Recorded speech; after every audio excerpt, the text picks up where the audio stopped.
Quand les justes prospèrent, le peuple se réjouit. Quand les méchants gouvernent, le peuple gémit. C'est dans Proverbe 29:2. Les nations et les peuples sont en train de souffrir à cause de gouvernements qui sont injustes.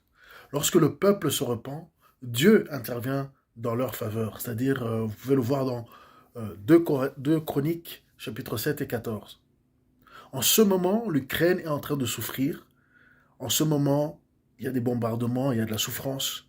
Mais l'Ukraine n'est que le pays le plus récent, la nation la plus récente à souffrir de guerre, et nous voyons que ça se passe aussi ailleurs dans le monde, malheureusement. Eh bien, j'invite l'Europe et les nations européennes à faire appel à Dieu et à aller vers la repentance et invoquer Dieu afin que les choses que nous sommes en train de voir en Ukraine ne se propagent pas et qui viennent dans les nations européennes de l'Occident. L'Europe a besoin d'une intervention divine parce que les gouvernements ont émis des lois qui sont une abomination à Dieu. Et lorsque les dirigeants renoncent à protéger la liberté et la dignité humaine, il ne peut que aller vers sa destruction. Ces pays ne peuvent qu'aller que vers leur propre destruction.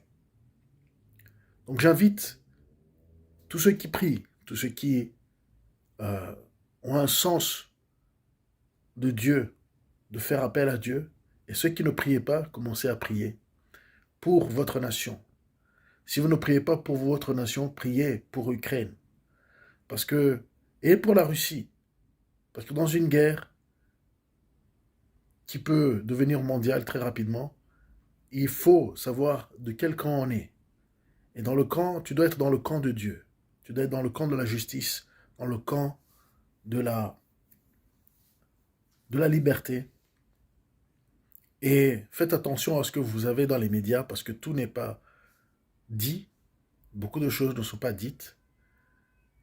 Ne soyons pas rapides à faire des conclusions qui risquent d'être regrettables.